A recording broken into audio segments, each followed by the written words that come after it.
What's good, everybody? This your boy Mitch TV coming to you with some more NBA news. First, let's start off with the playoffs. The Mavs go down to the Boston Celtics. Now the Mavs are 0-3. Boston Celtics need one more game to complete the mission to sweep them. It looks like the whole season, Boston been the best team in the league. And it's all coming together. I said Dallas in 6 because of Porzingis' injury history, because I knew Porzingis was going to get injured during the finals. But Boston still prevailed. And they're about to complete the mission on Saturday. I think the game is on either Friday or Saturday. And that's it. And then, Luka, I'm gonna say something about Luka Dončić. Luka Dončić, I love Luka Dončić. He has the potential to be the next Larry Bird. But the problem with Luka is he do not take care of his body during the season, which he don't practice good health habits. He doesn't use good nutrition.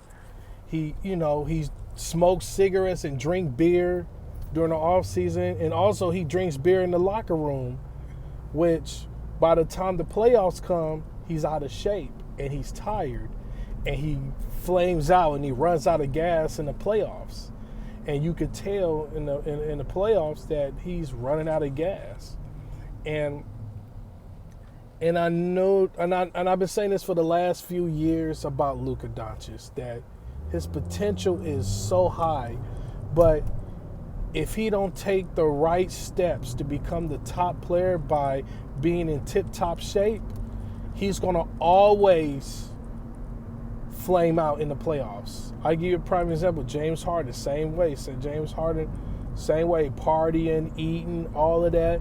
Then playoff time come, he flames out. If you look at every superstar that have won championships, they was always in tip-top shape, except for Shaq. And here's the reason why. Shaq is different because Shaq had Kobe, and Kobe was always on his game. So Shaq even admitted it, that during the playoffs, he knew Kobe was going to carry some of the load that would help him out.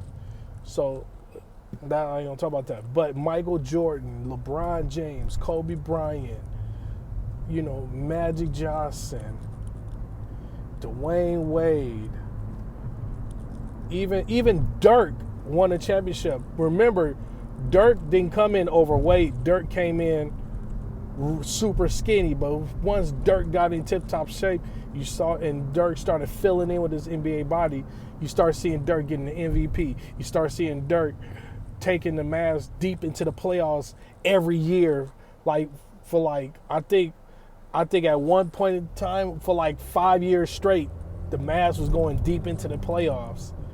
But that's the thing that Luka need to take. Luka need to sacrifice a summer going back to Lithuania and partying. He need to take a summer where he stays in America, train with somebody, and transform his body. I give a prime example. Joel Embiid. Remember Joel Embiid first came into the league. He was not in good shape. He didn't, once he got into shape, he was able to take the team deep in the playoffs until he got hurt. And that's the only thing that's my knock about Joel Embiid. But overall, Dallas, they had a good season even though they didn't win the championship.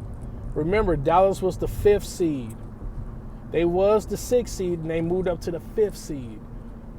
So Dallas was able to accomplish that by being the first 5th seed to go to the finals,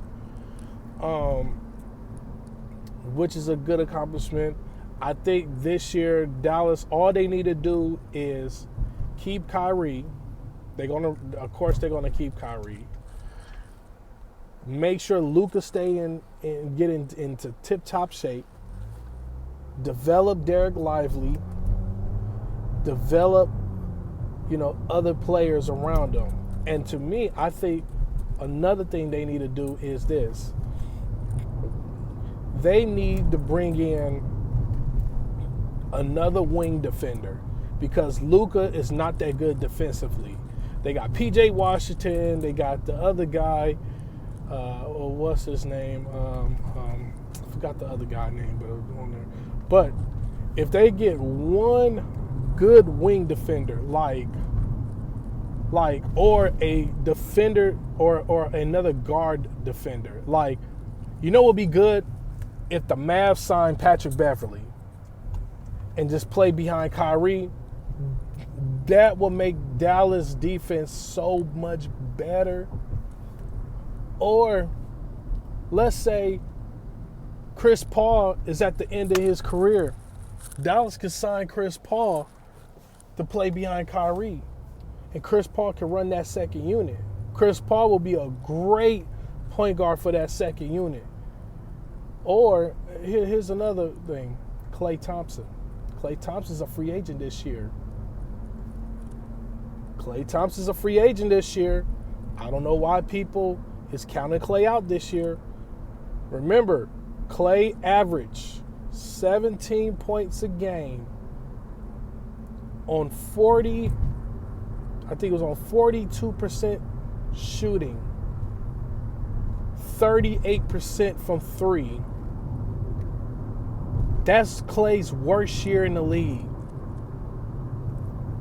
Do you know there are players that are still getting paid $150 million for averaging those type of numbers? Like if an average player averaged 17 points a game, 42% shooting, and 38% shooting from three, that's a $100 million check coming to that player. But to Klay, people think that's bad. That's actually above average compared to a lot of players. So if Klay goes to a team like Dallas, I can see Dallas going back to the finals. You get Kyrie, you keep Kyrie, you get Luka in shape, you sign Klay. Of course, you're going to have to do maybe a sign and trade away Tim Hardaway Jr., trade away Dr. Exum, do all of the other stuff. Cool. You might have to do that. But you sign Klay. Klay can stretch that floor so much. And how dangerous Klay will be with the Mavericks. Luka don't have to shoot all those threes. All Luka can do is drive because Klay's going to stretch that floor so far. Luka, he could do his boom, boom, 1, 2, boom, drop to the hole. Kyrie, dribble, 1, 2, drop to the hole. And then you just have Klay in the corner or Klay at the top of the key. So, yeah, that's what I think that should happen. That's the thing. Also, segment 2 coming up. I'm going to talk about the Los Angeles Lakers. We've been bamboozled the whole time by the Lakers. Coming up.